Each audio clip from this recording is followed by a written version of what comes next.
Thanks everyone for coming. So the project is titled the Sentient City Survival Kit, as Rui mentioned, and it's a project which is about creating artifacts for survival in this near future sentient city. Sentient city, as you mentioned, is a city which can perceive you, specifically feel you or hear you, but it doesn't necessarily know anything about you, right? So in a way it's not quite that smart city that the computer scientists and engineers have been promising us for 30, 40, 50 years. But it's not exactly dumb either. And by talking about this in the context of the near future, what I'm really trying to do is reference something that's anywhere from happening tomorrow to 5 years out. Okay?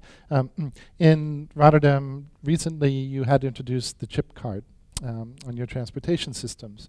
And this is one of a number of types of technologies which are becoming increasingly pervasive in our everyday lives. How we interact with and through these technologies in modern cities is really becoming something which is evolving much more rapidly than our public understanding about it. So the project really is about a kind of archaeology of sorts of this near future city, producing a series of concrete artifacts in the present around which we can organize a discussion about just what kind of future we might want.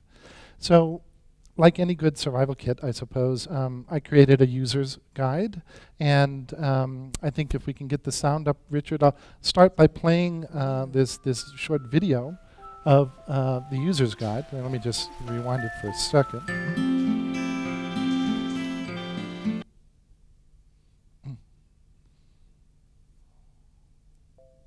Okay.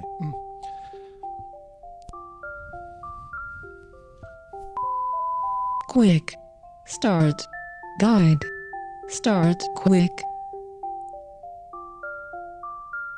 In the near future, finding your way from point A to point B will not be the problem. Maintaining consciousness of what happens along the way might be more difficult. This alternative navigation app for mobile phones is designed to help you find something by looking for something else.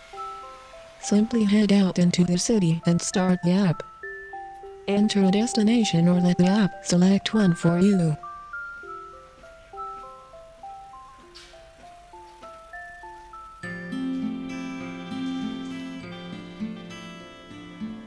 You can increase or decrease the complexity of the route the app generates for you. Once you are happy with the route, tap Start and you are on your way. Turn-by-turn directions from a web-based routing service are combined with instructions for movements and actions to take at each step of the way.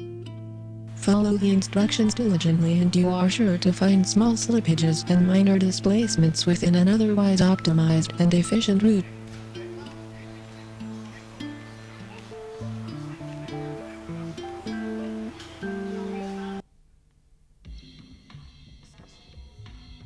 In the near future Sentient Shopping Center, item-level tagging and discrete data sniffing will become both pervasive corporate culture and a common criminal pastime. This popular product line consists of his and hers underwear designed to sense hidden radio frequency identification tag readers and alert the wearer to their presence. Small vibrating motors sewn into strategic locations on the garments are activated when the RFID antenna detects the presence of a reader nearby. Wear these garments while you are out and about to ensure that shopping remains a stimulating, if no longer secure, experience.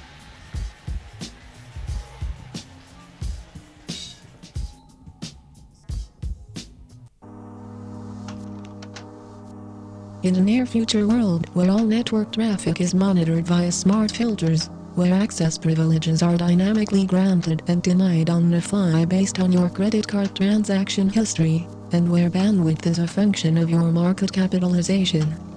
Standard commuter gear includes this travel mug designed for creating ad hoc dark networks for communication along a morning commute. The mug incorporates a mobile phone screen embedded in the lid of the mug, together with a small wireless mesh networking radio and microcontroller. Caffeine-fueled commuters share short messages between them throughout the ride. Create your message by tapping the metal dot on the side of the mug. and then make a drinking gesture to broadcast it to other mugs on the network. Others receive your message instantly, and can respond in turn. The more mugs the merrier, as each extends the network. Half a dozen mugs is enough to create a network along an entire train under normal conditions.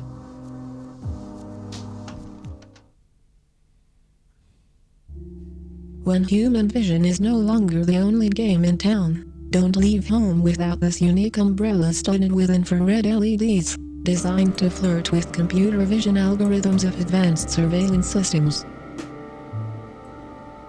The umbrella consists of 256 infrared LEDs inserted into its canopy, powered by 8 lithium polymer batteries concealed in its stock.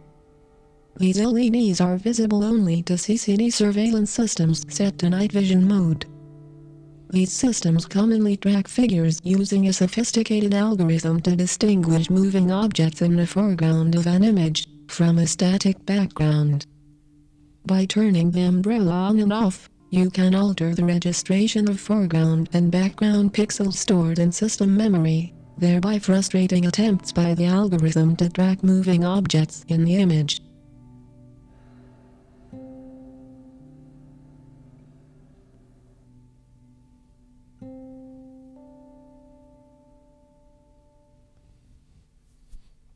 Okay, so while I was here, in addition to producing this short video with the incredible assistance and support of Ivana. Where's Ivana? Is Ivana here? Raise her hand. There she is, back there.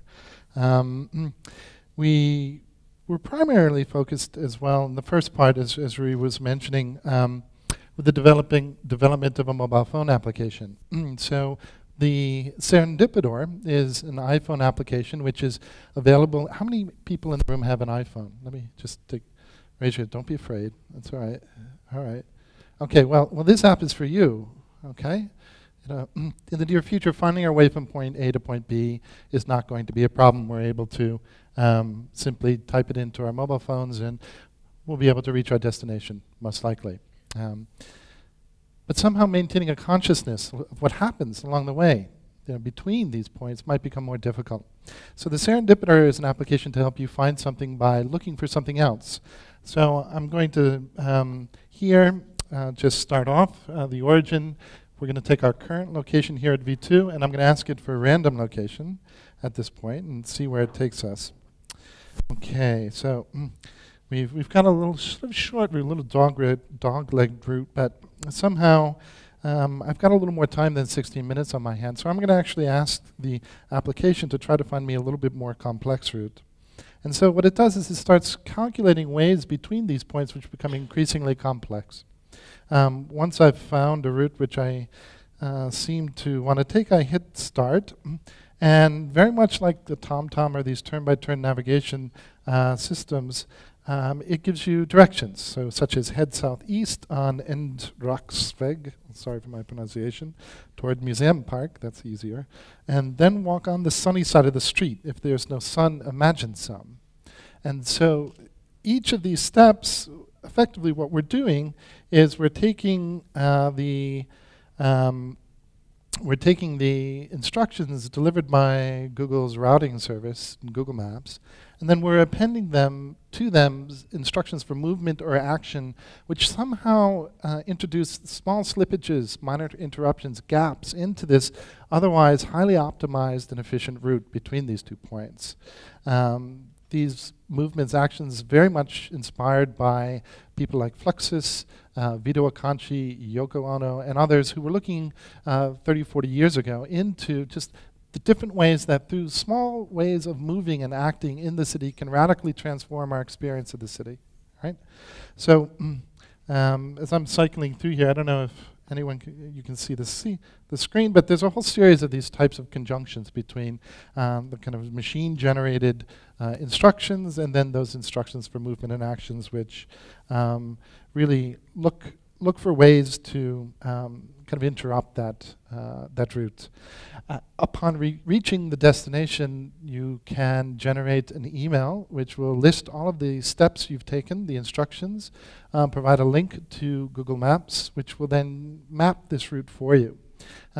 We've just launched the application a week ago. When we reach a critical mass of people sharing with us the routes they've taken, we will be posting them to a blog for the website, so that there's an ability to begin to share these routes that you found and discovered along the way. So that's the Serendipiter. Again, it's available for the iPhone people in the room, or friends of iPhone people even.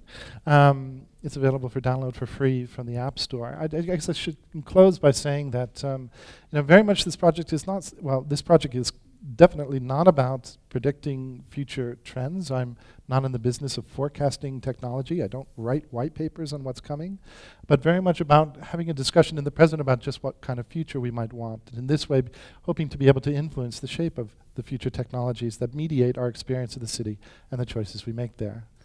Finally, I guess I should really thank the people here at V2. It's been an incredible 6 weeks here. Extremely talented, skilled people who just spend every day working very hard to make extraordinary things possible. So, thank you. Thank you.